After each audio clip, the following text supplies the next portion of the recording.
আচ্ছা, আমার তো আবার স্বর্ণ টর্ণ নিয়ে মানে ওই রকমের কোনো আইডিয়া নাই তো। ও একটা হচ্ছে স্বর্ণের চুড়ি কিনবে, ওই চুড়িটা কি আছে ছবি না ডিলিট করছো? না আছে। আচ্ছা, এই চুড়িটার ছবি আপনাদেরকে দিবে, তো ওই চুড়িটা হচ্ছে আপনার ওই যে কি বলে, কি চুড়ি?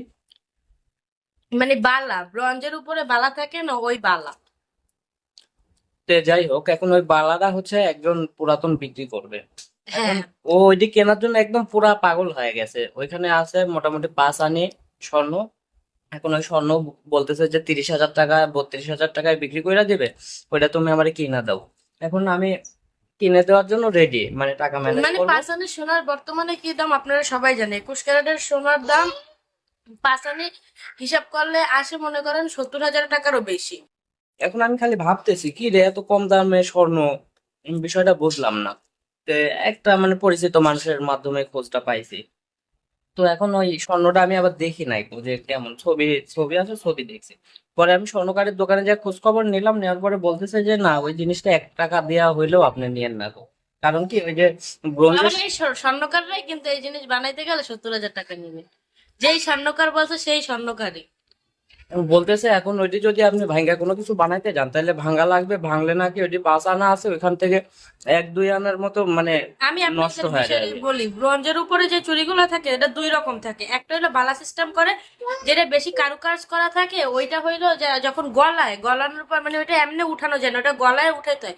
কিন্তু ওই বালাটা যদি ভাঙে বা গলায় তাহলে তো এটা এটা ক্ষয় হইবে না। আপনারা যে কানের দুলটা আমার কানে আছে, এটা যদি ভেঙে আরেকটা কোনো ডিজাইনের বানাতে যাই, এই কানের দুল থেকে থেকে একটু তো ঘাটতি পড়বে। কিন্তু আমার কথা, আমি বালাটা ভাঙতে যাব কেন?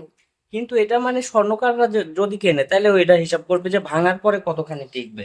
মানে আমি যদি এখন ওইটা না পড়ি, আমি যদি ভাঙা অন্য কিছু বানাইতে যাই তাহলে তো জিনিসটা লস না। এই জন্য এখন ওরে বোঝাইতেই পারতেছি না যে এটা নেওয়ার দরকার নেই। ও বলতেছে যে না, কম দামে পাইছে নিয়ে নেই। পাঁচানি সোনা দিয়ে ওটা যদি ওই স্বর্ণকারের কাছ থেকে বানানো যায় একই বেলা, তাও এই একই দাম নিবে। আমার কথা হলো যে আমি পড়বো, আমি তার এটা কোনোদিন বেচা করে দিব না। আর ওইটার মেমো কার্ড সুদ্ধা দেবে যেটা কত আনি আছে, তাহলে কোনোদিন যদি বন্ধক টন্ধক রাখার প্রয়োজন হয় মেমো কার্ড দেখাইলে বন্ধক নেবে। কিন্তু আমার হিসাব যে আমি ওই জিনিস আমি কিনবই না, যে যেটা পিওর সোনার যদি কোনো কিছু পাইতাম তাইলে নিতাম। এখন এই জন্য ওর প্রিয় প্রচুর, সোনা কেনার আর সামর্থ্যই নেই। আমার সামর্থ্য থাকুক না থাকুক গাইজ, আমি বলছি যে অল্প অল্প করে টাকা জমা হইলে পরে হইলেও কিনবো। এখন যদি নতুন না পারি, পুরাতন যদি কোনো সময় পাই ওই সময় কিনবো। এখন আমার কাছে টাকাও নাই, মানে টাকাটা যদি জমাইতে যাই তাইলেও আমার একটু চাপ হইবে। এই জন্য আমি বলছি যে এখন কেনার দরকার নাই, এই জন্য আর প্রচুর মন খারাপ। 5 ক্যারেট পাঁচানি সোনা দিয়ে যদি কোনোদিন বানাই দিতে পারে, সেদিন আমার হাতে আর সোনা পরার বয়স থাকবে না। হয়তো বা আমার চামড়া কুচকে যাইবে, চুল মানে পাইকা ওর যাইবে। আমার প্রতি কোনো ভরসাই নাই, বিন্দু পরিমাণেও ভরসা নাই। আচ্ছা, এরপরে একটা ভিডিও বানাবো না যে আমরা আমাদের এই ছোট্ট সংসারে মোটামুটি 1 বছরের মধ্যে কত কিছু কিনছি আমরা, বা আমাদের সংসারটা এখন কত গোছানো, তাইলে আপনারা বুঝবেন যে আমি আসলে জীবনে কি পারি আর না পারি।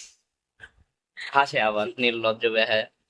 এই 1 বছরে কত কিছু করছে, মানে 2 বছর এককালে ঢালা বিছনায়, মানে কোনো বিছনা নাই, শীতের কোনো খাতা নাই, এইভাবে থাইকা হঠাৎ করে 1 বছরে দুনিয়ার জিনিস কিনছে, তাও কিস্তি কইতে তুইলা। তারপর হইলো যে ইয়া মারামারি ধইরা না খাইয়া এক না খেয়ে না খেয়ে কিনছে, এরপরে কিস্তি টানছে। এই ফ্রিজটা কিনে এখন পর্যন্ত কিস্তি টানতেছে, বুঝেন আপনারা? টিভিটাও কিস্তিতেই কেনা লাগতো, কারণ বাবুর যে অবস্থা। কিন্তু কিছু টাকা সাহায্য পাইছি, আর কিছু টাকা জমা করছি। আমি প্রথমে ভাবছিলাম কি, এখন ওই যে ভিউ ব্যবসা করে না থরসব বিল্লাল, ওনাকে শুনলাম আইফোন কেনার জন্য সবার কাছে সাহায্য চাইছে। আমিও ভাবতেছিলাম একটা বালা কেনার জন্য টিকটকে আপনাদের কাছে সাহায্য চাবো, এই যে এই নাম্বারটা আমার বিকাশ নাম্বার, সবাই আমার বালা কেনার জন্য টাকা পাঠায় দেন, নাহলে আমি মনে খুব দুঃখ পাবো। এমনি কিন্তু আমি অসহায় না, মনে দুঃখ পাবো। অনলাইন খয়রাতি করে, ডিজিটাল খয়রাতি।